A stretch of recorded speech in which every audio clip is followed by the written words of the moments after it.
Hello po sa ating mga listeners. Ako po muli ang inyong narrator, Miss Yvonne. Magbabasa po tayo muli ng panibagong kwentong pag-ibig. Ihanda ng inyong mga puso at sabay-sabay po nating pakinggan ito. Si Amira, 27 taong gulang, ay nawala ng ina at naghanap ng pag-asa sa kaisa-isang taong natitira sa kanya, ang amang nang iwan noon sa kanila. Ngunit ang muling pagkikita nila ay hindi nagdala ng pagmamahal, kundi panibagong sakit. Lalo na't hindi siya tanggap ng bago nitong pamilya.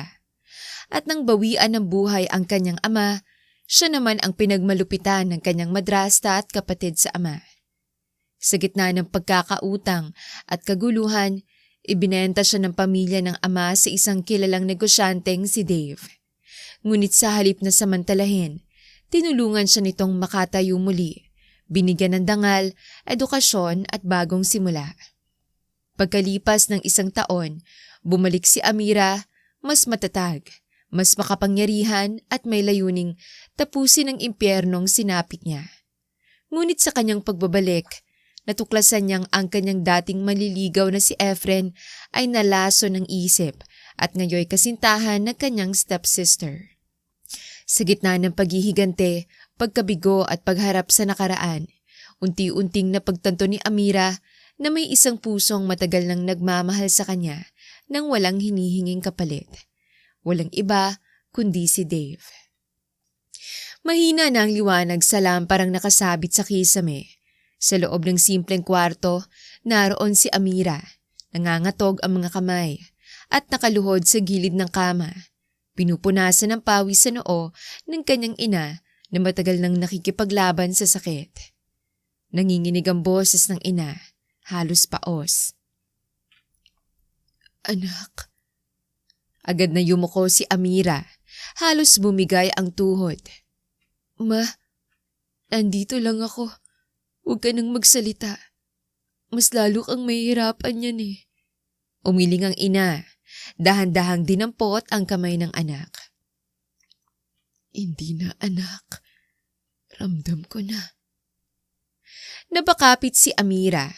Pilit na nilulunok ang kirot. Sa magdamag na yon, ramdam niya ang unti-unting paglayo ng kaluluwa ng ina. Parang kandilang nauupos kahit ilang ulit pa niyang takpan sa hangin. Namilog ang mga mata ng ina. Tila may gusto pang iparating.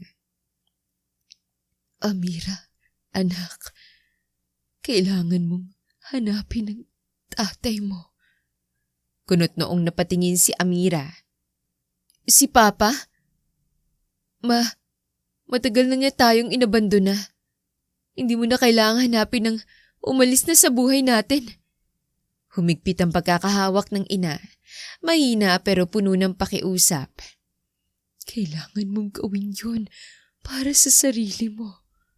Anak, mawawala na ako. Wala nang mag-iintindi sa'yo. Nagsimula nang umiyak si Amira. Hindi matanggap ang sinasabi ng ina. Ma, wag!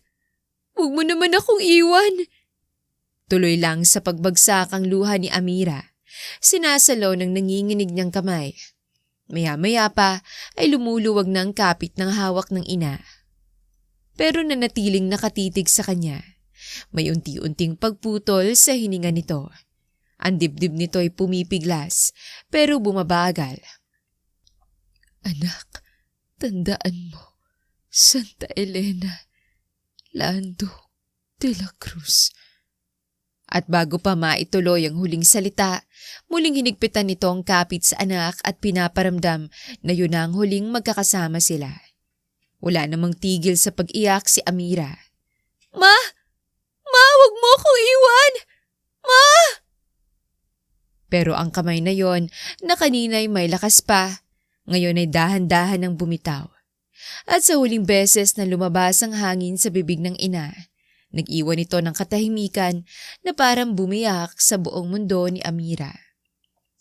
Pagkaraan ng 1 linggo, matapos mailibing ang kanyang ina, umalis si Amira dala ang maliit na bag at ang huling perang naipon mula sa paggawa ng putot kutsinta. Nagtungo si Amira sa terminal ng bus.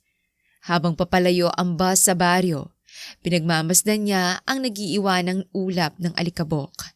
Sa loob, pinipigilan niyang humikbi. Santa Elena, Lando de la Cruz. Isang pangalang matagal na niyang tinuruan ang sarili niyang kamuhian. Pero ngayong wala ng ina, yun na lang ang natitirang hibla na maaring kumonekta sa lumalabo niyang kinabukasan. Pagdating niya roon, hindi na kailangan ng direksyon. Ang malaking bahay na kulay puti at may bakod na bakal ay agad umagaw ng kanyang atensyon. Parang mansyon sa teleserye, malinis, tahimik at malayo sa mundong kinalakihan niya. Kinabahan siya nang makitang sarili na nasa harap na ng gate. May bantay na nagtanong. Sino po sila, miss? Huminga si Amira ng malalim. Magandang araw po. Dito ho ba nakatira si Lando de la Cruz? Nagtinginan ang dalawang bantay, nagbulungan.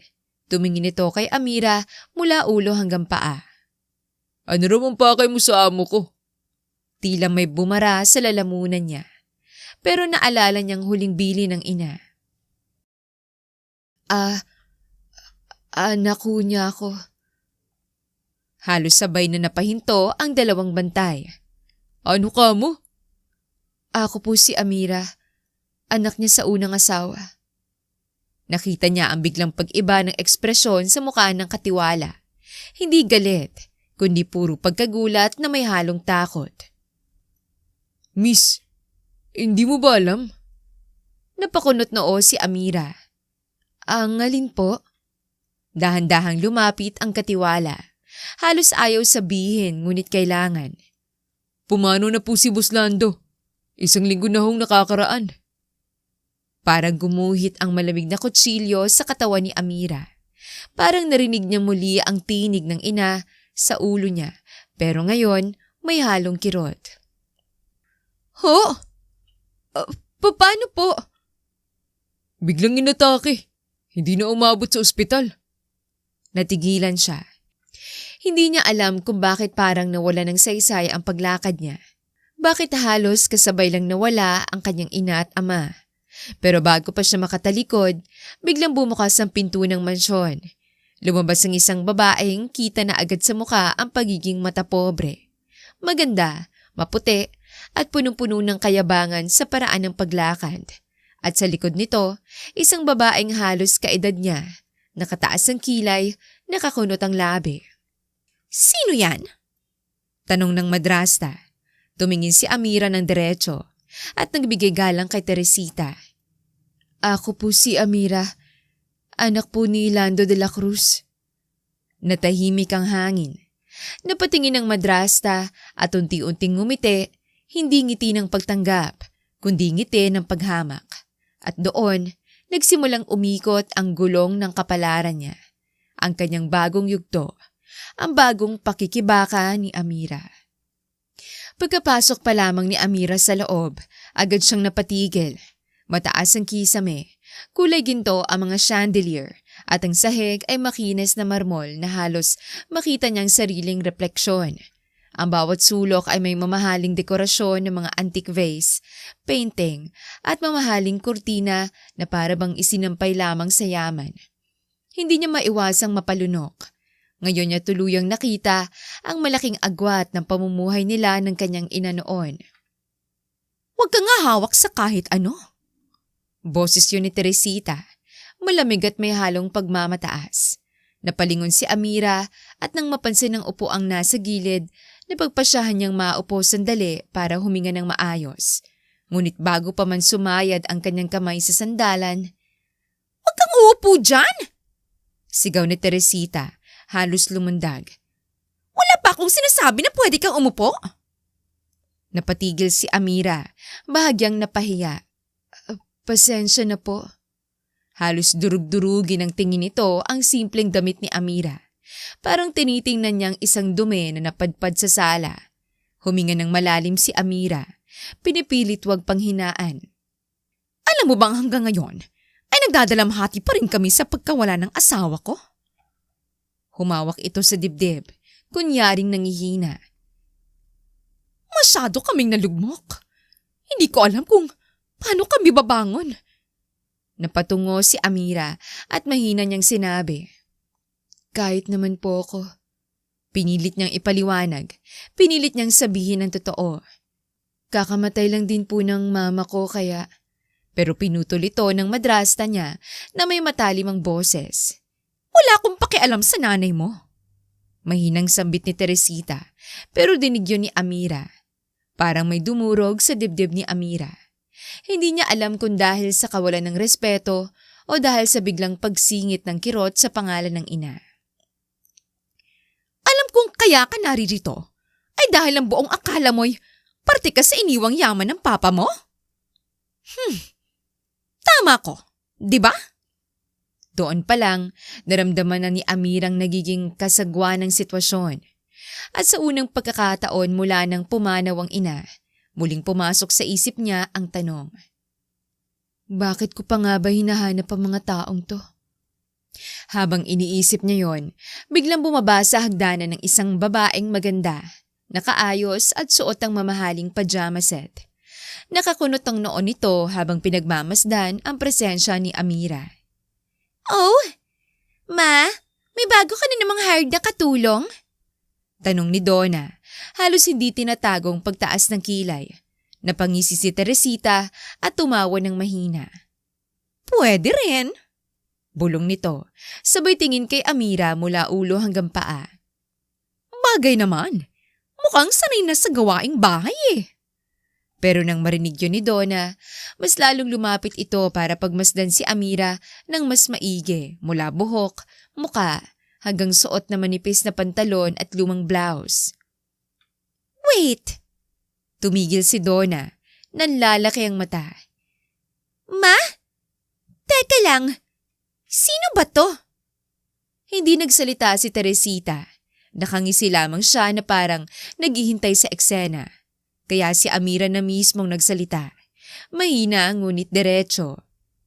Ako si Amira, anak ni Lando de la Cruz. Nanlaki ang mata ni Donna at bahagyang umatras. Anak? What? Like, anak ni Daddy? Tumawa si Teresita pero ang tawa nito ay parang may patalim. Oo, anak nga ng tatay mo. Yung iniwan niyang pamilya noon? Tumalikod ito at umismid. Hindi makahinga si Donna sa gulat. Hindi ko alam, Ma. Bakit hindi mo sinabi? May kapatid pala ako sa labas. Dahil hindi mo naman kailangang malaman. Tumingin si Donna kay Amira. May halong pagkabigla, inis at kuryosidad. So, anong gagawin natin sa kanya? Saglit na natahimik si Teresita bago sumagot. At sa tingin pa lang ay alam na ni Amira na wala siyang aasahang maganda.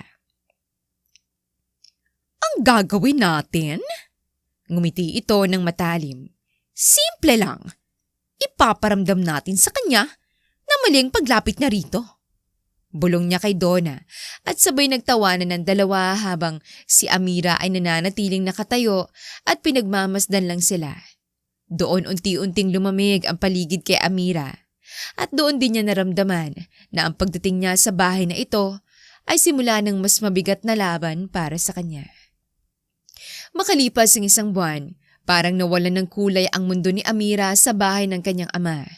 Araw-araw, ramdam niya ang malalamig na tingin, ang tahimik na pandidire at ang paulit-ulit na pagwawalang bahala ng mga taong dapat sana'y pamilya niya.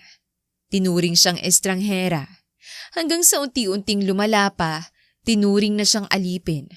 Sa silid ng mga katulong siya natutulog. Sa lumang kutsyon na halos hindi pantay. Sa lumang kumot na amoy alikabok at lumang sabon. Wala siyang reklamo. At kailangan niyang magtiis dahil wala siyang ibang pupuntahan. Sa isang buwang paninirahan doon, ni minsan ay hindi tinawag si Amira sa pangalan na may respeto. Para bang ang bawat pagbigkas nila ng pangalan niya ay isang insultong nakabalot sa asukal. Araw na maaliwalas, ngunit hindi ganoon ang pakiramdam ni Amira.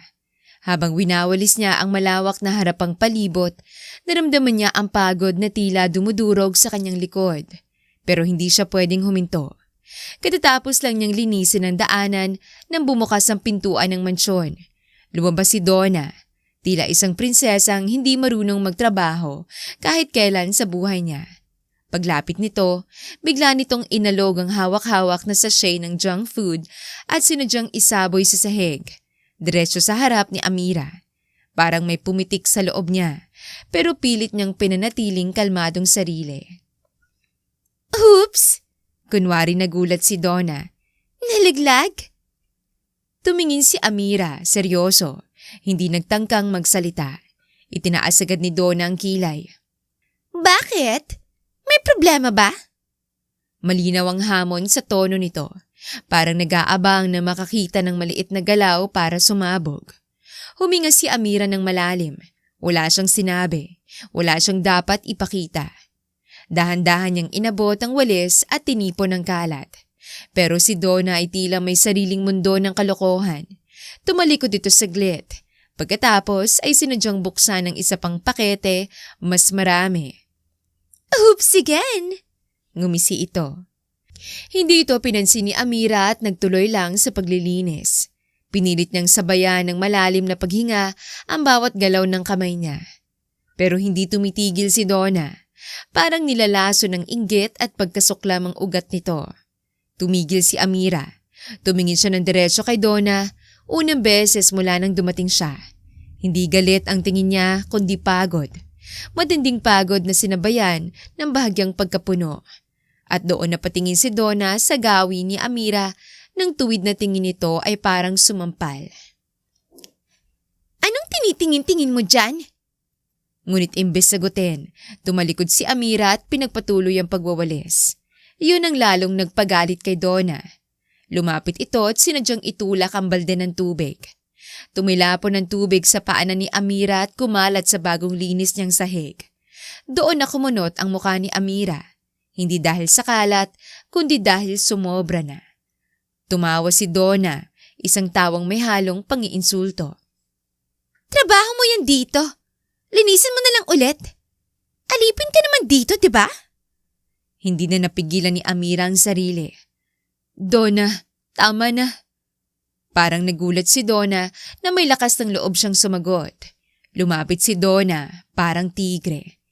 Ano ulit ang sinabi mo? Hindi kita narinig. Hindi na umatras si Amira. Sabi ko, tama na. Nanginginig ang kamay ni Donna sa galit.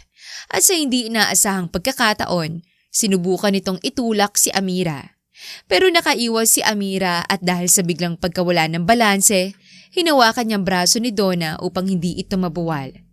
Ngunit sa puwersa ng galaw, natulak niya itong bahagya at napaupo si Donna sa sahig. Napahinto si Amira. Hindi niya gustong mangyari yon, pero huli na. Saktong bumukas ang pinto at lumabas si Teresita, hawak ang cellphone. Ano to? Anong nangyayari dito? Tumuro agad si Donna sa kanya. Namumula ang muka. Ma! Tinulak niya ako! Tong anak ng kabit ni Daddy! Sinaktan ako! Nag-init ang ulo ni Teresita. Parang sumabog ang bulkan. Tumingin siya kay Amira ng masama. Hindi ko. Lumapit si Teresita at sa laki ng galit nito, parang wala nang pakialam kung may ibang taong makakita. Kung inaakala mong dahil anak ka ng asawa ko, may karapatan ka dito! Nagkakamali ka! Hinawakan nito ang braso ni Amira at nanggigigil na hinila siya. Si Donna naman ay mabilis na sumunod. Halatang sabik sa gulong inumpisahan niya. Ma! Lagay natin siya sa kulungan! Tumawa si Teresita, isang tawang walang puso. Tama!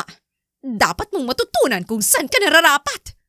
Hinila siya nito papunta sa gilid ng bahay kung saan naroon ang kulungan ng aso, isang maliit na espasyo. May kalawang na bakal, amoy dumi at masikip. Tita, wag po! Please! Nagmamakaawa si Amira. Nanginginig na ang boses, ngunit mas lalo pang humigpit ang hawak ni Teresita. Ginusto mo to, di ba? O sige, ayan! Ilalagay kita kung saan ka nababagay! Itinulak nila si Amira. Pinilit ipasok sa loob ng kulungan ng aso. Hinawakan niya ang bakal, pilit na lumalaban. Tita, huwag niyo naman ako gawin sa akin to! Maawa po kayo sa akin! Manahimik ka! Sigaw ni Donna puno ng kasiyahan. Diyan ka bagay! Kaya nang tuluyan nilang maipasok si Amira sa kulungan ay nagtawanan pa ang mag-ina. Umalis na ito at iniwan na si Amira doon. Walang bahid ng awa at hindi man lang nakonsensya sa ginawa. Si Amira, walang ibang nagawa kundi magdasal at umiyak ng umiyak. Pagsapit ng gabi, madilim na nang tuluyang tumigil si Amira sa paghikbi.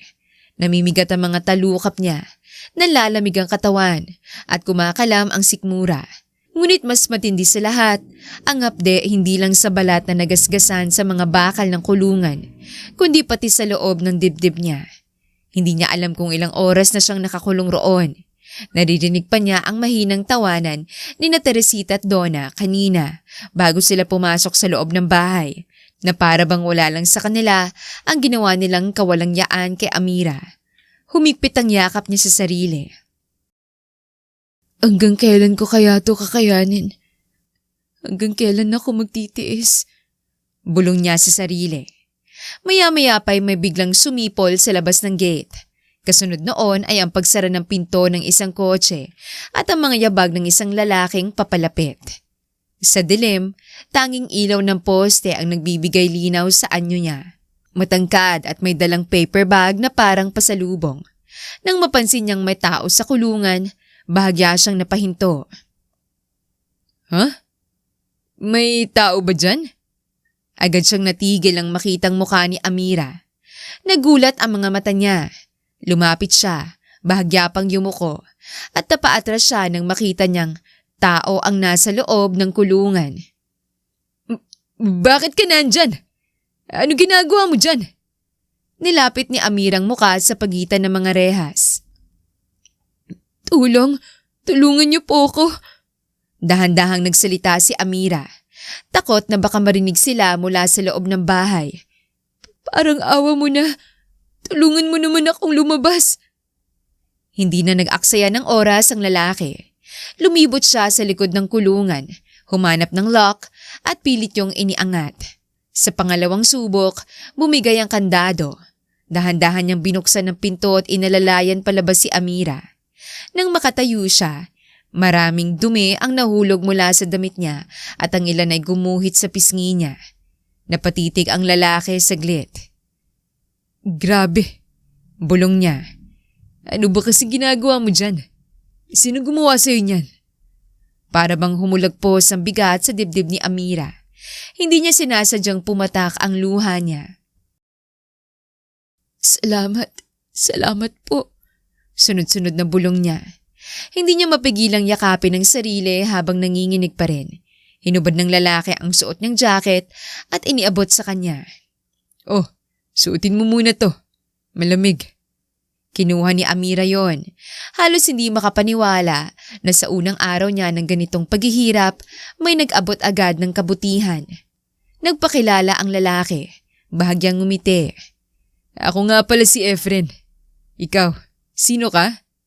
At anong ginagawa mo dito sa bahay ni Sir Lando? Ngumiti si Amira at bahagyang yumuko bilang paggalang. Ako si Amira, anak niya. Saglit na tumigil si Efren, halatang nagulat. Anak? Oo, mahina niyang tugon. Tumingin si Efren sa malaking bahay, tapos sa mga sugat sa braso ni Amira. Humigpit ang panga niya. Kung anak ka, bakit ka nila kinulong? Napalunok si Amira, pinahid ang luha. Hindi ko rin po alam. Basta, maraming salamat sa pagtulong. Pinilit niyang ngumiti kahit nanginginig pa ang tuhod niya. Pero ang totoo, desperado siyang lumayo kahit ilang segundo lang mula sa mga taong walang ibang ginawa kundi durugin siya. Tumango si Efren at maingat siyang inalalayan papunta sa gilid kung saan hindi sila agad makikita mula sa bintana. Sa wakas, may isang taong nakakita sa kanya at handa pa na tulungan siya. Sandaling katahimikan. Tinitigan niya si Efren, saka bahagyang ngumiti. At doon sa gitna ng gabi, una silang nagkakilala ni Efren. Isang pagkilalang hindi niya alam ay magdadala ng saya.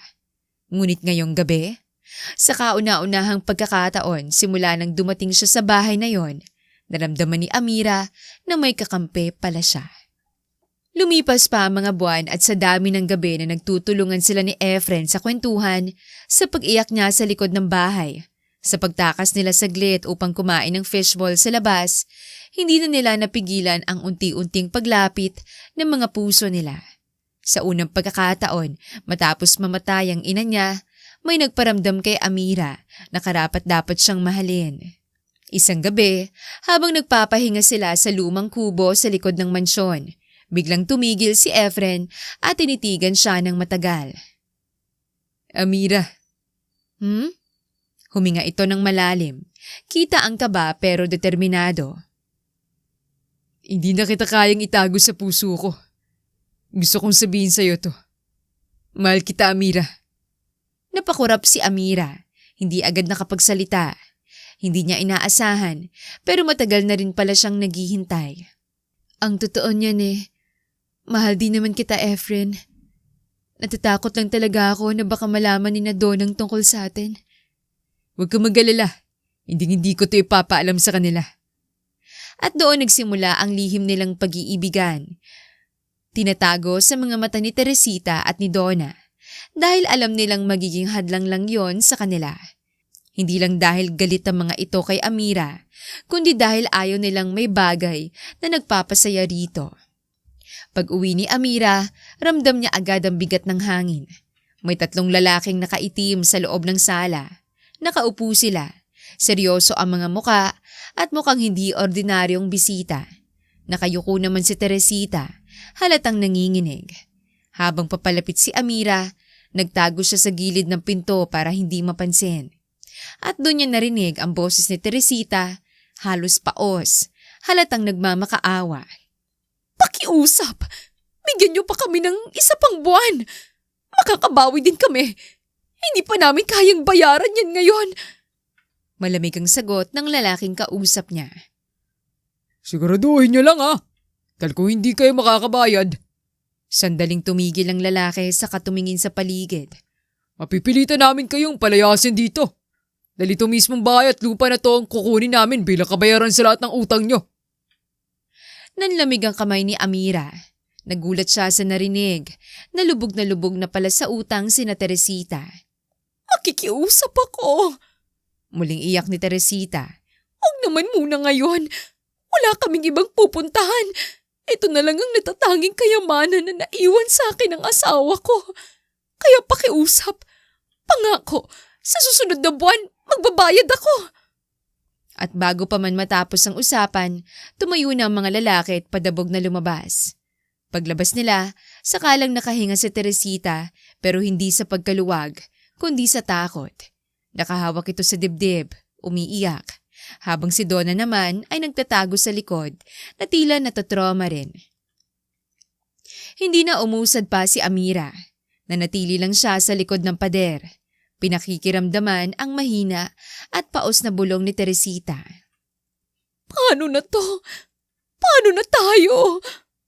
At doon, sakalang niya napagtanto na ubos na pala talaga ang kayamanan na iniwan ng papa niya. Lubog na sila sa utang. Kinabukasan, habang papalapit si Amira sa kwarto niya, nakaramdam siya ng kakaiba. Tahimik ang buong bahay. Masyadong tahimik para sa tahanang puno ng sigawan at utos. Pagbukas niya ng pinto, natigilan siya. Si Donna, nagmamadaling nag-iempake ng mga gamit niya. Mga damit, bag, pati maliit niyang kahon ng alaala ng kanyang ina. Lahat ay isinisiksik nito sa malaking maleta na para bang basura. Sa tabi nito nakatayo si Teresita, nakapamewang. Pumasok si Amira at tinanong sila. Anong ginagawa niyo? Bakit niyo nililigpit ang mga gamit ko? Hindi sumagot si Teresita. Si Donna ang umikot, ngumisi. Pinag-iempake ka? Hindi mo ba nakikita? Bakit? Saan niyo ko dadalhin? Ramdam ni Amirang kaba sa boses niya. At doon, walang alinlangan, walang hiya. Walang takot na ibinagsak ni Donna ang totoo. Simple lang. Ikaw ang pambayad utang namin. Natigil ang paghinga ni Amira. Ano? Tumawa ng mapait si Donna. Para sa kaalaman mo, lubog na sa utang ang pamilyang to.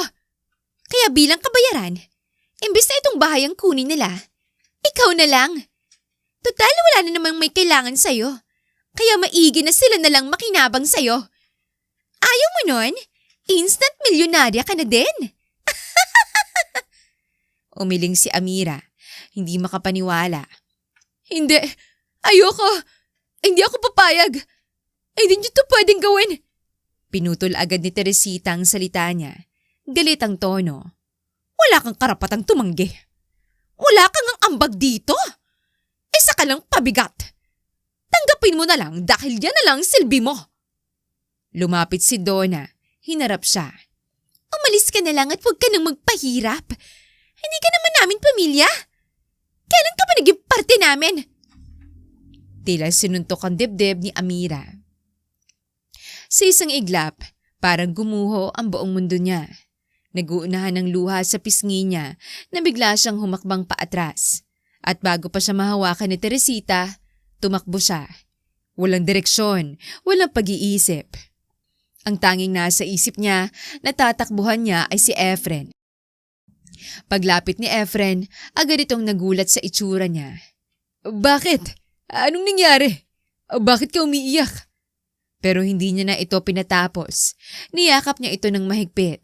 Halos humikbi sa dibdib nito. Ibinenta nila ako. Bulong niya habang nanginginig. Efren, ibinenta nila ako sa isang negosyante. Doon sa taong pinagkakautangan nila. Nanigas ang panga ni Efren. Kita sa mga mata niya ang matinding poot. Ano? Hindi pwede yan. Grabe na talagang ugali nila. Noon pa man nabubuhay pa lang ang Sir Lando. Ganyan na talaga sila. Pero hindi ka nila pag-aari, Amira. Tumakas na tayo. Ngayon din, sasamahan kita. Pupunta tayo kung saan. Umiling agad si Amira. Itinulak ng marahan ang dibdib niya. Hindi tayo pwedeng tumakbo. Hahanapin nila ako. At pag nalaman nila na ikaw ang kasama ko, baka ikaw ang saktan nila. Ayoko madamay ka, Efren. Ano gusto mong gawin ko? Hahayaan ko na lang ba na gawin nila sa'yo to? Ayoko, Amira. Ayoko mawala ka. Pinilit ni Amira ang ngiti kahit lumuluha. Hinawakan niya ang mukha ni Efren. Makinig ka sa akin. Aayusin ko to. Hindi ako magtatagal. Pangako, babalik ako. Kumapit si Efren sa kamay niya. Tila natatakot na mawala ito. Amira, please. Huwag mo akong iwan. Hindi kita iiwan. Babalik ako. Pangako. Basta ipangako mo din sa akin na iintayin mo ko. Hinalikan ni Efren ang noo niya. Mahigpit na niyakap. Makalipas ang isang buwan mula nang ipinangako ni Amira kay Efren na babalik siya, dumating ang araw na kinatatakutan niya. Maagang-maaga nang may kumatok ng malakas sa pinto ng mansyon. Teresita! Buksan mo ang pinto! Lumabas ka dyan! Sigaw ng isa sa mga lalaki. Pero bago pa man kumatok muli ang mga ito, mabilis na tumakbo si Donna papasok sa silid ni Amira. Binuksan nito ang pinto nang hindi kumakatok. Hoy! Bumangon ka na dyan! Bilisan mo! Hinihintay ka na nila! Napakapit si Amira sa kumot. Ramdam ang panginginig ng kanyang kamay. Ano? Anong sinasabi mo? Umangat ang kilay ni Donna, halatang naiinis. Huwag ka na magpabebe! Bilisan mo na ang kilos mo at aalis ka na ngayon! Tumayo si Amira ng marahan. Desperadong umaasang baka kaya pa niyang tumakbo.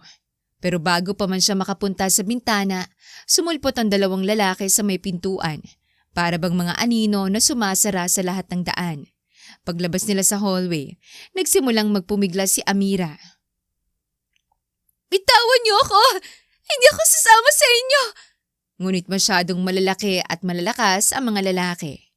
Pinilit niyang sumigaw, pero natakpan agad ang bibig niya.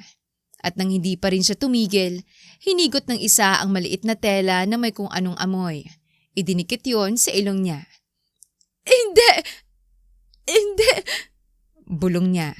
Pero unti-unting nawala ang lakas sa kanyang mga tuhod. lumabong paningin niya. Parang lumulubog siya. Narinig niya ang boses ni Teresita, malinaw at mukhang masaya. Sige na, dalhin nyo na yan. Siguraduhin yung quits na tayo ha. Wala na kaming utang sa inyo. Matapos yon ay agad na ding umalis sa mga lalaki. Bitbit ang walang malay na si Amira. Pagdating ni Amira sa mansyon ni Dave, agad na pinasok ng mga tauhan niya sa loob ng kanyang opisina si Amira. Wala pa ring malay. Sige na, umalis na kayo. Hayaan nyo na siya dyan. Ako nang bahala. Utos ni Dave sa mga tauhan. Tumango naman ang mga tauhan at nagpatuloy na ding lumabas. Ilang sandali pa ay nilingon niya ang kinaroroonan ni Amira. Lantutay ito at walang malay na nakahiga sa couch niya.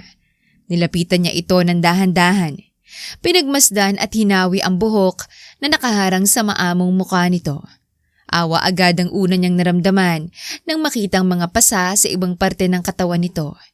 Nang maramdaman niyang magigising na ito, dali-dali siyang tumayo at lumayo. Tumalikod.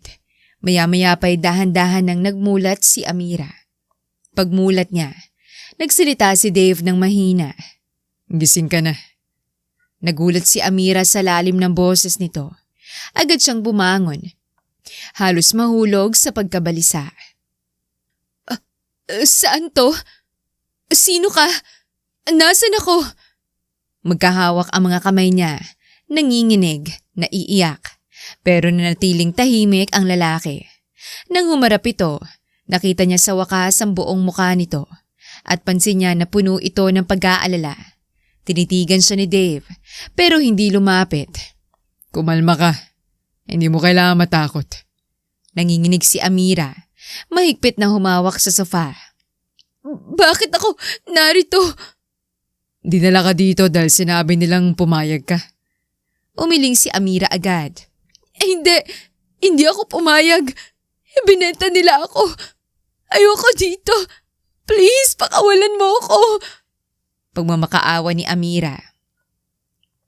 Tumingin si Dave ng matagal. May saglit na pananahimik. Hindi kita ikukulong. Hindi naman kita pagmamayari para gawin ko sa'yo yun. Nagbukas ang kamay nito. Parang nag-aalok ng kapayapaan. Walang gagalaw sa'yo dito.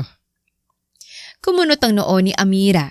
Hindi alam kung iiyak ba siya o nananaginip lamang. Pero, bakit? Bakit mo pa ako pinakuha sa mga tauhan mo? Dahil para matapos na. Matagal na kasunduan yun ng aking ama at ng iyong ama. Pero hindi ikaw. Si Donna dapat pero dahil bayad utang, ayaw ni Teresita na anak niyang magiging kabayaran. Lumapit siya ng konti, hindi sapat para takutin. Sapat lang para marinig ang puso ni Amira. Ayokong saktan ka, Amira. Ayokong pagmalupitan ka. At ayoko matakot ka habang nandito ka. Napaayos si Amira. Dahan-dahang bumababa ang takot sa mga mata niya. Dito, ligtas ka. Naramdaman muli sa wakas ni Amira na may isang taong pumapanig sa kanya. Makalipas ang 6 na buwan, unti-unting bumangon si Amira mula sa pagkakalugmok, hindi bilang alipin ng nakaraan, kundi bilang babaeng may pangalan, may dignidad at may bagong landas na tinatahak. Sa tulong ng negosyanteng si Dave, unti-unti niyang nabuo ang sariling buhay na minsan ay winasak ng mga taong dapat sana'y nagmahal sa kanya. Sa loob ng kanyang opisina, ang modernong opisina ni Amira ay puno ng liwanag, kabaliktaran ng mga madidilim na buwang pinagdaanan niya. Ngunit sa gitna ng liwanag, isa pa ring bagay ang natatanging nagdidilim sa kanyang isip, ang pagbalik sa pamilya ng kanyang ama, upang singilin ang lahat ng sakit na dinulot nito sa kanya. Nagkalat sa mesa niya ang mga litrato ni Teresita at Donna, pati ang ilang dokumento ng kanilang negosyo. Isang detalyadong plano ng paghihigante ang unti-unti niyang binubuo. Sheets of paper filled with notes, address, financial weaknesses, schedules, lahat ay pinagplanuhan. Nakangisi siya habang sinusuring isang folder. Konti na lang, bulong niya sa sarili. Matitikman niyo rin ang pakiramdam ng mawalan ng kakampi. nang mawalan ng kakayahang lumaban. Wala siya halos naririnig kundi ang tibok ng sariling puso. Sobrang lalim ng kanyang iniisip, kaya hindi niya namalayang may taong papalapit sa pinto. Si Dave. Bitbit ang isang malaking bouquet ng bulaklak. Nakangiti siya habang naglalakad papasok. Dala ang kagustuhang iparamdam kay Amira na may nagmamahal at nagmamalasakit sa kanya. Pero pagpasok niya, naabutan niya si Amira na parang sundalong nakahanda sa digmaan. Walang bahid lambing, walang pahinga. Puro plano, puro paghihigante. Napahinto si Dave. Pinagmasdan niya si Amira. Tahimik siyang tumayo sa likuran nito. Ngunit hindi pa rin siya nito napapansin. Nagtaas ng tingin si Amira mula sa larawan ni Donna. Hindi pa rin siya tumingin kay Dave kahit nararamdaman niyang may tao sa silid. Dave, may kailangan ka ba? Malamig niyang tanong, hindi man lang lumingon. Parang sampal yon kay Dave, pero ngumiti pa rin siya. Pilit tinatagong kirot. Tinawagan kita kanina. Baka gusto mong magpahinga muna. Mahinahon ang tono nito, ngunit may bahid ng lungkot. It's been hours na hindi ka pa rin umaalis sa desk mo. Sige mamaya. Mabilis sa sagot ni Amira. Diretso pa rin ang mata sa mga papel, ni hindi niya nakita ang bouquet sa kamay ni Dave. Tahimik na napalayo si Dave ng bahagya. Pinaglaruan niya ang kordon ng bouquet bago bumulong. Amira, you deserve peace, not war. Pero hindi yun narinig ng dalaga. Humugot siya ng malalim na hininga at marahan itong inilapag sa gilid ng mesa. Hindi man lamang tumingin si Amira upang makita yon. Aalis na muna ako. Mahina niyang sabi. Tumangulang si Amira. Hindi man lang sumulyap sa kanya. Nang makalabas si Dave, saka lamang siya napatingin sa pinto. Sandaling nanahimik ang paligid. Napansin niya ang bouquet. Nagtaka siya. Kailan niya inilagay ito dito? Kinuha niya yon. Amoy na amoy ang bagong pitas na lilies, ang paborito ng kanyang ina. May kirot na sumiksik sa dibdib niya. May alaala, may lungkot. Pero agad niyang binaba ang bulaklak. Ngayon, si Amira ay isang simpleng babaeng babalik upang buwagin ang mga sumira sa kanya. At walang kahit sino, kahit si Dave pa, ang makakapigil sa kanya. Samantala, bumaba si Dave sa building na may mabigat na dibdib. Hindi siya galit, hindi siya nagsisisi. Pero nasasaktan siya, hindi dahil hindi siya napansin, kundi dahil kitang-kita niyang may bahagi pa rin kay Amira na ayaw mabuhay, na ayaw muling magmahal. At kahit hindi nito sinasabi, alam niyang hindi pa handa si Amira para sa nararamdaman niya. At doon magsisimula ang puwersang magbubunggo sa pagitan ng pag-ibig at paghihigante. Gagaan ba ang puso ni Amira o lubos siyang lulubog sa apoy ng galit? At si Dave, hanggang saan niya kayang tiisin na hindi napapansin ng babaeng mahal niya? Kinabukasan, maagang nagising si Amira. Pababa siyang dumiretso sa kusina upang mag-umagahan, pero napahinto siya. Tahimik at wala ang mahinang tunog ng pagtimpla ng kape ni Dave.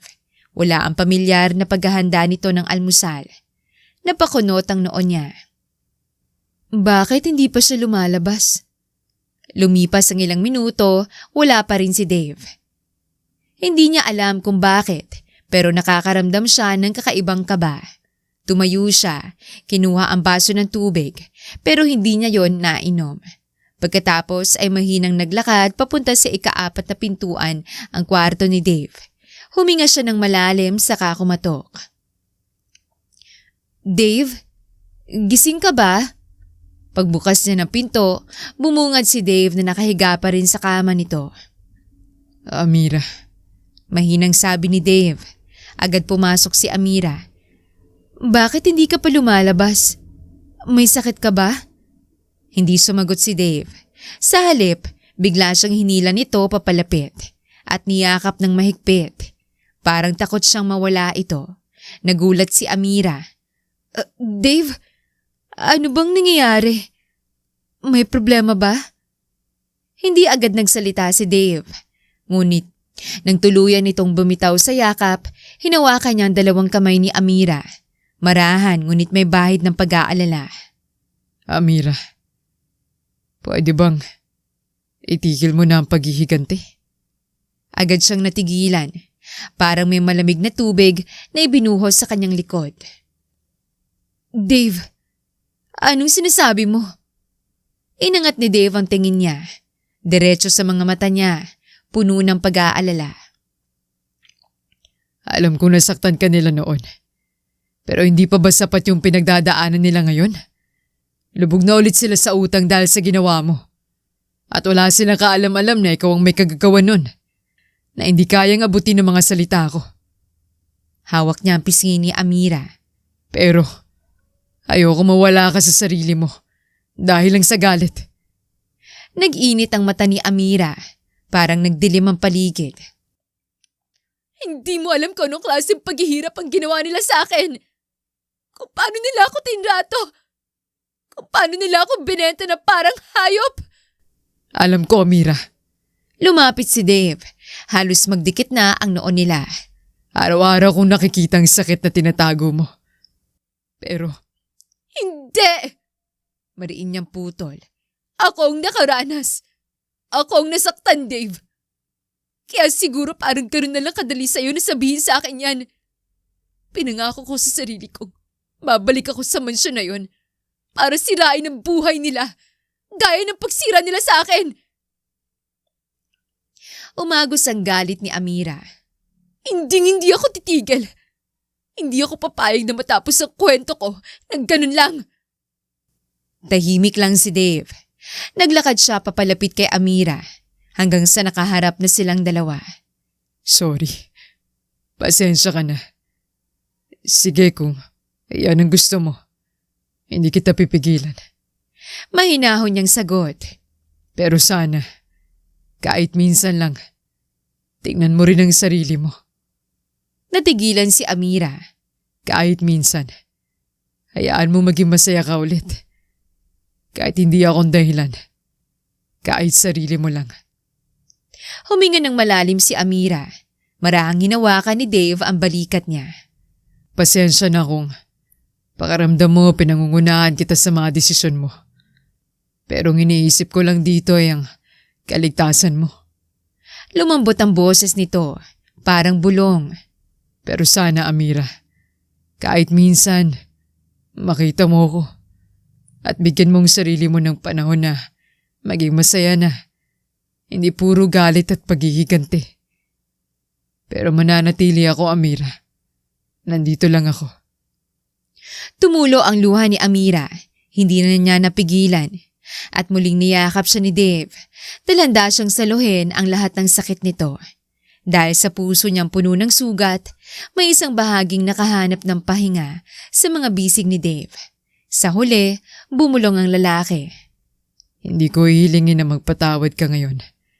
Pero hihilingin ko na sana balang araw mahanap mong kapatawaran dyan sa puso mo at bigyan mo ng pagkakataon ng sarili mo na sumaya nang walang galit sa puso. At doon tila naliwanagan si Amira na hindi palagi dapat pairalin ang galit sa puso. Hindi masamang isipin din ang kapakanan ng puso upang maramdaman ang tunay na ligaya. Makalipas ang kanilang pag-uusap, sa loob ng kanyang opisina, naging tahimik lang si Amira ng araw na yon. Hindi galit. Para siyang biglang nabigyan ng espasyo na hindi niya inaasahang isang espasyo para huminga. Para pag-isipan ang mga bagay na hindi kailanman binigyan ng pansin mula nang magsimula ang pagdurusa niya sa poder na kanyang madrasta. At sa lahat ng sinabi ni Dave, iisang linyang paulit-ulit na umuukit sa isip niya. Bigyan mo ng pagkakataon ng sarili mong maging masaya. Sa unang pagkakataon, parang naramdaman niya na baka totoo. Baka pwede siyang maging masaya. Kahit sandali lang, kahit sa piling ng taong nagpakita sa kanya na kabutihan mula simula. Hindi niya alam kung bakit kinakabahan siya. Siguro dahil ngayon lang siya nagboluntaryong gumawa ng bagay na hindi tungkol sa paghihiganti. Ngayon lang siya nagplano ng isang bagay na para sa sarili niya. Kaya bago umuwi, kinuha niyang phone at agad na tinawagan si Dave. Dave, magkita tayo mamaya. Same place. Ako nang bahala. Halatang nagulat si Dave sa kabilang linya, pero mas nangingibabaw ang saya sa boses nito. Ano? Seryoso ka? Alright. I'll be there. At doon nagsimulang tumibok ng kakaiba ang puso ni Amira. Agad siyang nagtungo sa baba para umalis na. Pero bago pa man siya makasakay ng kanyang sasakyan, may nakita siyang pamilyar na anino sa sidewalk. Si Efren. Nakatayo, mag-isa, tahimik, at parang walang iniintinding kahit ano. Napangiti si Amira at mukhang nasiyahan sa nakita dahil simula nang binenta siya ni Teresita ay nawala na din sila ng koneksyon sa isa't isa at ang pangako niyang babalik siya ay hindi na niya natupad. Efren. Bulong niya unti-unting lumalapit pero bago pa man siya makalapit may biglang lumitaw na isang babae mula sa gilid. At walang sabi-sabi, hinila nito si Efren at hinalikan sa labi. Napako si Amira sa kinatatayuan niya. Hindi lang dahil may kayakap na si Efren, hindi lang dahil may hinalikan nitong iba, kundi dahil ang babaeng yon ay si Donna, ang stepsister niyang kinamumuhian niya. Bumilis ang timok ng puso niya, hindi sa pag-ibig, kundi sa galit, pagkadismaya at pagkabigla. Umurong siya sa lilim, nagkuble, nagmasid. Nakangiti si Donna, hawak ang braso ni Efren. At si Efren, hindi man lang tumutol. Tila ba matagal na silang ganoon. Nang maghiwalay ang dalawa at pumasok sa sasakyan ni Donna, hindi na nakapag-isip pa si Amira. Sinundan niya ang mga ito. Hindi niya iniintindi ang oras. Hindi niya namalayang lumilipas ang minuto at hindi niya namalayang matagal na pala siyang hindi sumusunod sa dapat sana na pagkikita nila ni Dave. Nasa loob siya ng kanyang sasakyan. Nakayuko habang mahigpit na hawak ang manibela. Pagdating sa isang malayong kanto, tumigil ang sasakyan ni Donna. Bumaba siya agad at nagmamasid mula sa malayo. Ngunit maya-maya, pinaandar ng dalawang sasakyan at tuluyang humarurot sa kabilang kalsada. Wala na silang bakas. At doon, sakalang sumagi sa isip niya na si Dave ay kanina pa siyang hinihintay. Napakuyom siya ng kamao. Diyos ko! Bulong niya, nanlalambot. Ano bang ginagawa ko? Kanina pa siguro naghihintay doon si Dave. Halos patakbo siyang pumunta sa lugar ng kanilang date. Humahabol ang hininga. Sumasakit ang dibdib. Hindi niya alam kung dahil sa pagtakbo o dahil sa bigat ng konsensya. Pagdating niya sa restaurant, huminto siya. Wala ng tao sa mesa na dapat ay para sa kanila. Ang mga crew, nililigpit ang mga pinggan. Ang pagkain sa mesa na hindi na mainit. Ginamitan na ng cling wrap, tanda ng oras na lumipas. May nakapatong pang isang maliit na karton ng dessert na hindi man lang nabuksan. Ma'am, kanina pa po umalis yung lalaki. Sabi ng waiter. Nilingon niya ang mesa. May 2 baso ng tubig. Malamig na. May bulaklak na iniwan si Dave. Nakahiga sa gilid na para bang nalantas sa paghihintay.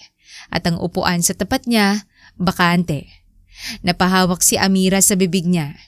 Parang may humigpit na lubid sa dibdib niya. Hindi niya alam kung anong mas masakit. Ang makita ang pagkakanulo ni Efren o ang makita kung paano niya sinayang ang isang tao na pinipili siya araw-araw. Napayuko siya, bumagsak ang luha, at sa gitna ng malamig na hapunan, napagtanto niya. Sa paghahabol niya sa nakaraan, nasasaktan niya ang tanging taong handang magbigay sa kanya ng hinaharap. At yun ang unang gabi na pinili niyang umiyak, hindi sa galit, kundi sa pagkabigo sa sarili. Pagdating ni Amira sa bahay ay sinalubong siya ng katahimikan. Madilim ang buong paligid at agad niyang napansin ang kawalan ng sasakyan ni Dave sa garahe. Napahawak siya sa ulo, napapikit. Dave, bulong niya sa sarili. Ramdam ang bigat ng konsensya. Kinuha niya ang cellphone at ilang ulit tinawagan si Dave pero cannot be reached na ito. Humugot siya ng malalim na buntong hininga, saka pumasok sa kwarto. Ni hindi na niya nagawang magpalit ng damit, basta na lamang siyang nahiga. Dala-dala ang bigat ng nagawa niyang pagkukulang. Kinabukasan, maaga pa lang ay handa na si Amira. Buo na ang desisyon niya. Tatapusin niya ang nasimulan niya at pagkatapos noon ay saka na lamang niya bibigyan ng oras ang sarili niya. At pinangako niyang babalik siya muli kay Dave. Pagkarating niya sa mansyon, hindi na niya nagawang kumatok at basta na lang ito pumasok sa loob. Nandatnan niyang kumakain si Teresita at Donna ng almusal. Masayang nagkukwentuhan ang dalawa. Parehong walang kamalay-malay sa planong haharap sa kanila. Napahinto ang dalawa. Nagkatinginan, sa kasabay na natawa nang makita si Amira. Oh! Amira! Nagbabalik ka? Sabay tawa na nakatingin pa sa dala nitong maleta. Anong drama na naman ba yan? May dala ka pang maleta? Pinalayas ka na ba doon? Ay nako, hindi na ako nagtataka. O siya, bumalik ka na doon sa silid ng mga katulong at mag-uniforme ka na't simulan mo na ulit maglinis. Ay nako, tamang-tama. Madaming linisin. Sige na. Ano pang tinatayo-tayo mo dyan? Magbihis ka na at simulan mo nang maglinis. Ngunit hindi natawa si Amira. Sa halip, mariin siyang huminga at umupo sa bakanting silya.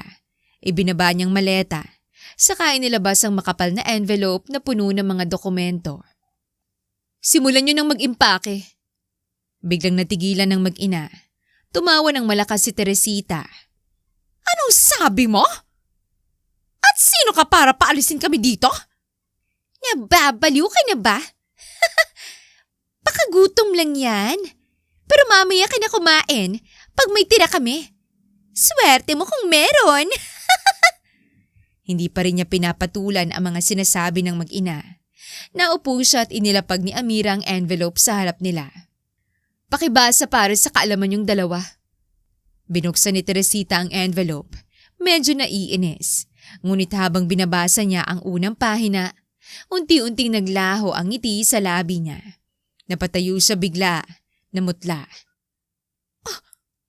Ano to? Hindi pwede to! Saan mo nakuha yung peking dokumento na yan? Kinuha naman ni Don ng ibang papel. Mabilis na binasa. Ma! Legal lahat to! Pati titulo! May pirma! May notaryo!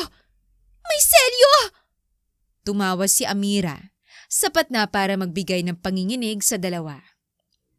Kung naloko niyo ako noon, hindi na ngayon. Lahat yan legal. Walang bahid ng panloloko yan. Dahil hindi ako katulad niyo. Hindi! Hindi ka pwedeng magmay-ari nito! Hindi totoo yan! Hindi kami aalis dito! Ikaw ang umalis!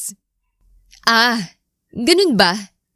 Sige, ganito na lang.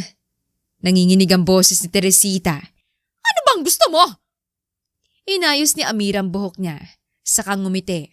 Ngiting may tapang at kapangyarihan. Simple lang. Tumayo siya at kinuha ang dalawang plastik ng uniforme na para kay Teresita at Donna. Nagulat si Donna at napatayo na rin. Ano to? Para saan ang uniformeng to? Para sa inyo? Simula ngayon, susuotin niyo yan sa bahay na to. Kung gusto niyo pang manatili dito. Huminto siya tumingin ng diretso sa mag-ina. Pero hindi na bilang amo. Simula ngayon, kung mananatili kayo dito, maging kasambahay kayo rito. Under my rules. Under my house. Napatakip si Donna sa bibig niya.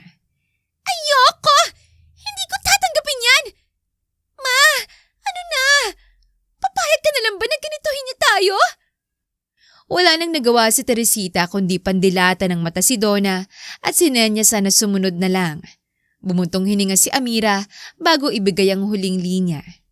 May oras pa kayo para magdesisyon. Maghihintay ako. Iniwan na niya ang envelope sa mesa.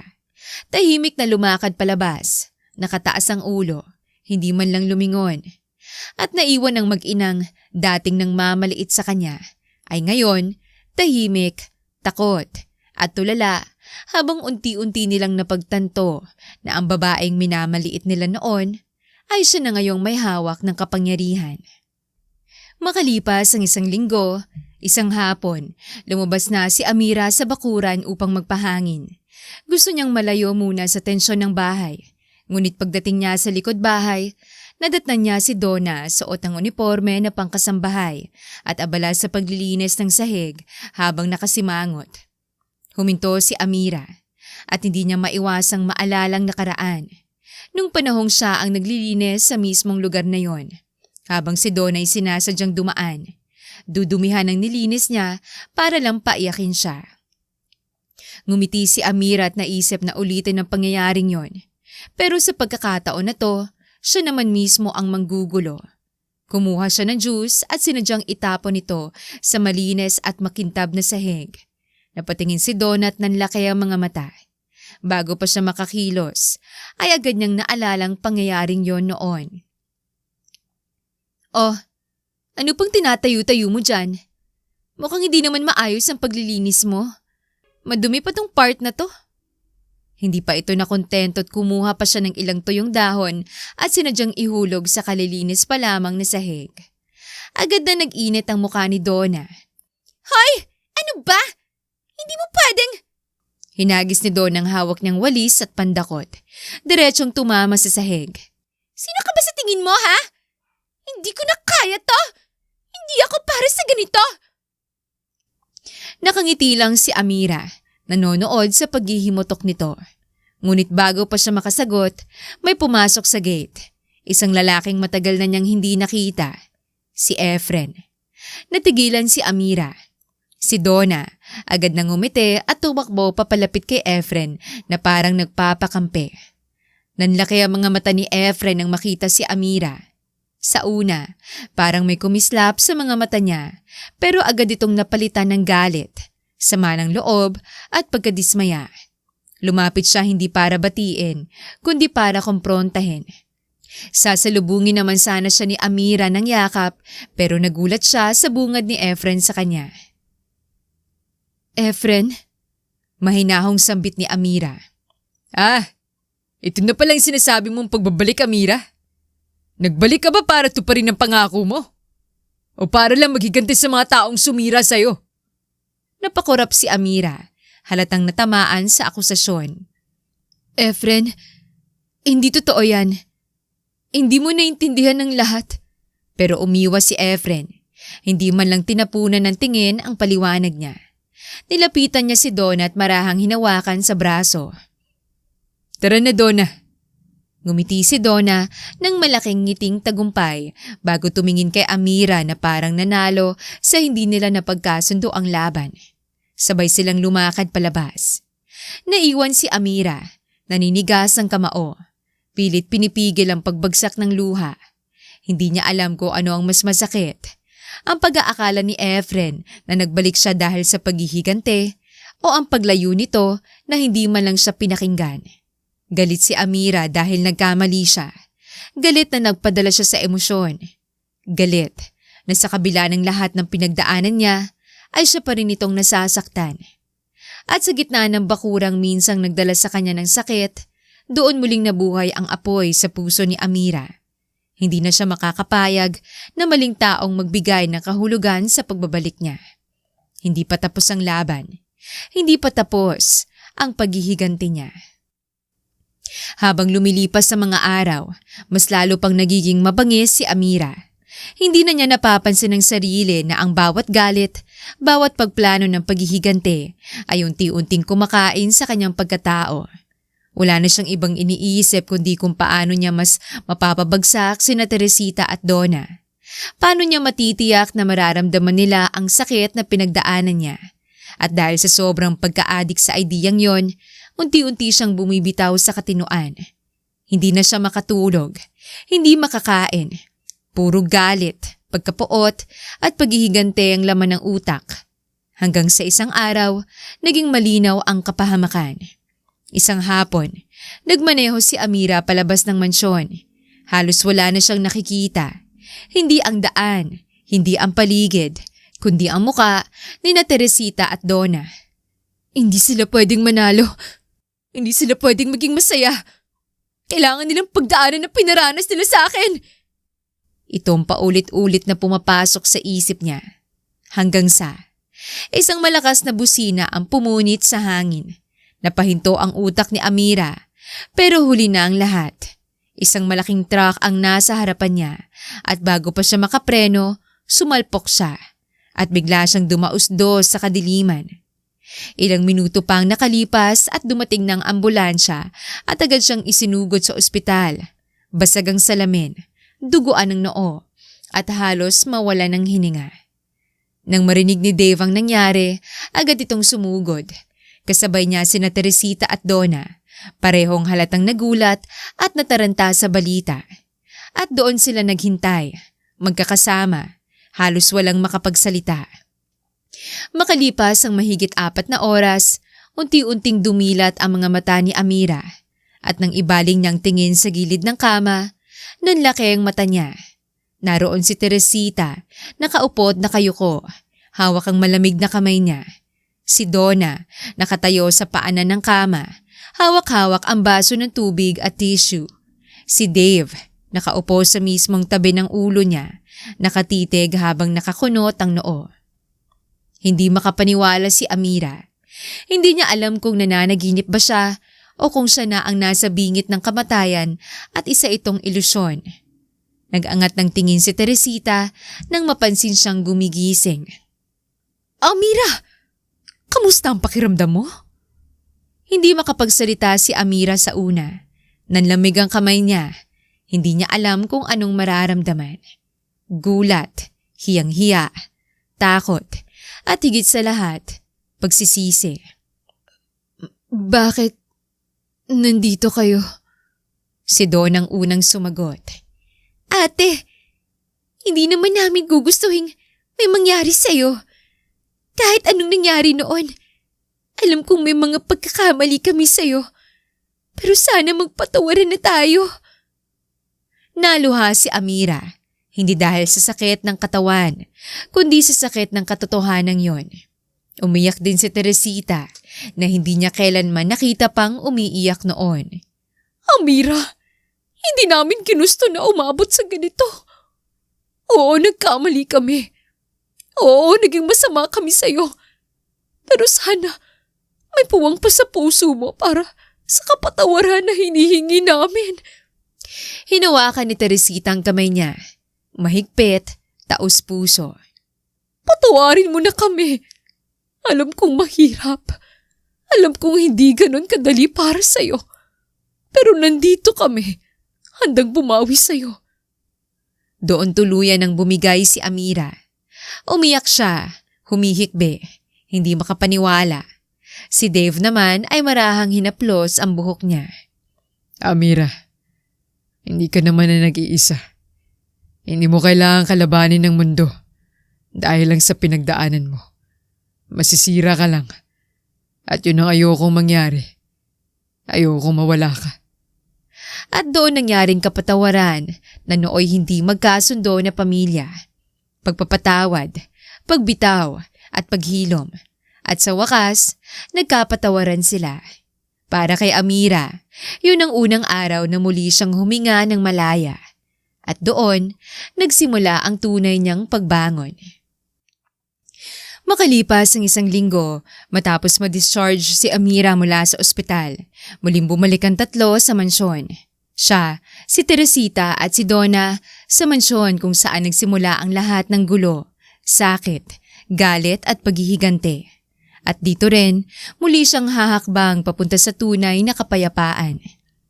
Pagbukas niya ng pintuan ng dining area, nadatnan niya sina Teresita at Donna na nag-aayos ng mga pagkain. Simpleng almusal lang, pandesal, itlog at kape. Pero may kung anong kakaibang init doon na hindi niya naranasan noon. May konting ilangan pa, pero may pagsisikap.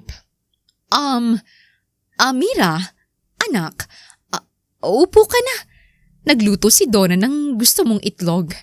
Sunny side up ba yon? Tama ba, Donna? Nagkatinginan ng mag-ina. Kita sa mukha ni Teresita na hirap pa rin siyang maging malambing, pero sinusubukan niya. Kita rin kay Donna ang pag-aalangan, pero naroon din ang pagnanais na itamang mali. Opo. Nagluto ako ate, para sa'yo. Sana magustuhan mo. Umupo si Amira. Hindi niya alam kung paano sisimulan. Nako, nag-abala pa po kayo. Maraming salamat sa inyo. At doon unang gumaan ang hangin sa pagitan nila. Pagkatapos kumain, tumulong si Amira magligpit. Napatingin si Teresita at sinita si Amira. Anak, hindi na. Kami na dyan. Nako, okay lang po. Namiss ko po ang gawin to. Hindi po bilang katulong, kundi bilang pamilya nyo. Hindi sinadya, pero napaluha si Teresita. Nilapitan niya si Amira, dahan-dahan, parang natatakot hawakan. Salamat. At binigyan mo pa kami ng pagkakataon para may tamang mga maling nagawa namin sa'yo. Pangako, Amira, hindi na kita ituturing na iba. Ikaw na ngayon ang panganay ko at magsisilbing ate kay Donna. Iyon ay kung papayagan mo. At doon lumuwag ang dibdib ni Amira. Matagal na matagal siyang hindi nakarinig ng ganoong katapat na salita. Oo naman po tita. Sino ba naman ho ako para hindi magpatawad? At sabay silang nagpatuloy sa paglilinis. Hindi perpekto, may ilang awkward na sandali, pero may pagsisikap na magkaayos muli. Samantala, sa maliit na hardin sa likod ng mansyon, doon naman nagharap sina Efren at Dave. Parehong seryosong mga muka. Parehong may dalang bigat na kailangang ilabas. Huminga ng malalim si Dave at isa-isang inilahad ang mga nangyari kung paano nabuong galit ni Amira, kung bakit niya ito itinulak palayo noon, at kung paanong ang lahat ay bunga lamang ng maling akala at bugso ng damdamin. Habang nagsasalita si Dave, unti-unting lumuluwag ang ekspresyon ni Efren. Tila may mga piraso ng palaisipang ngayon lang nagsimulang magtagpo. Sa dulo ng paliwanag ay nagtagal ang katahimikan. Kung ganun, mali pala lahat ng inisip ko nun. Pero alam ko, kahit ikaw man pinangakuan na babalikan, ganun din sigurong mararamdaman mo. Tumango si Dave. Oo naman. Kaya alam ko may mga pagkukulang din ako. Hindi ko din agad na isaayos lahat. Kaya humatong sa ganito. Niyuko ni Efren ng ulo. Pilit nilulunok ang sakit na matagal na niyang kinimkim. Pero kahit maayos ko pa, alam kong huli na. Alam kong nasa maayos na lagay na si Amira. Tumingin sa kanya si Dave at nakangiti. Huwag kang mag-alala. Nasa mabuting kalagayan si Amira. Wala ka dapat ikabahala.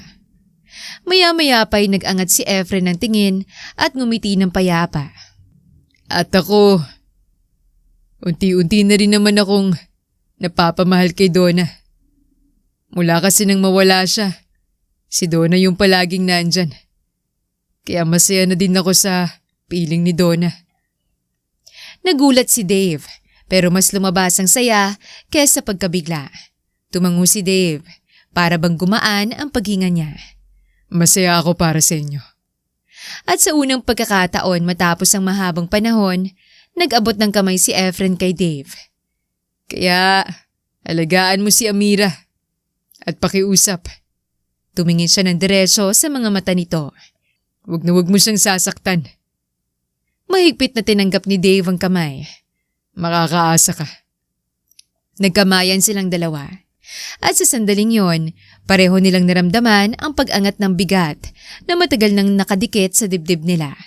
Hindi man sila bumalik sa dati, pero may panibagong simula na pwedeng buuin. Sa malayo, nakita nila si Don at Amira na magkasamang papalapit. Parehong nakangiti. At doon nila naintindihan, iba man ang naging landas nila. Sa huli, pare-pareho silang patungo sa paghilom. Makalipas ang 2 taon, dumating sina Dave at Amira sa mansyon. Pagod mula sa mahabang biyahe galing sa Singapore, ngunit masaya dahil sa dami ng natutunan at nabuong bagong buhay sa ibang bansa. Pagpasok nila sa mansyon, agad silang sinalubong ng malalakas na tawa at iyak ng sanggol. Nagkatinginan ng dalawa, halatang nagtataka. Love? May baby? Bulong ni Amira, nakakunot noo. Pagbukas pa lamang ng pinto sa sala, bumungad agad si Donna. May bitbit na sanggol na nakabalot sa malambot na kumot. Nilingon sila nito at napangiti ng malaki. Hoy, Ate Amira! Welcome home! Masiglang bati ni Donna. Kasunod nito ay lumabas si Efren. May hawak na bote ng gatas, halatang bagong-bagong daddy. Napatakip si Amira sa bibig. Halos hindi makapaniwala. May baby na kayo? Halos tumili siya. Puno ng tuwa kaysa gulat. Tumawa si Efren. Medyo nahihiya pero proud. Oh, si Baby Tally.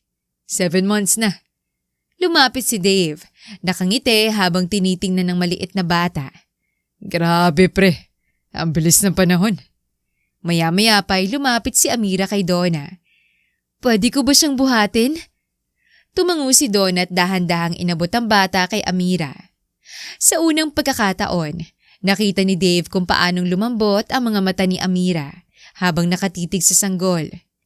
Hindi na yon ang dating babaeng puno ng galit at inggit, kundi isang babaeng natutong magmahal, magpatawad at magpakumbaba. Ang cute niya! Bulong ni Amira, bakas ang tunay na tuwa. Napatingin si Efren kay Dave. Kayo, kailan niyo balak gumawa? Nagkatinginan sina Amira at Dave, parehong sabay na napangiti.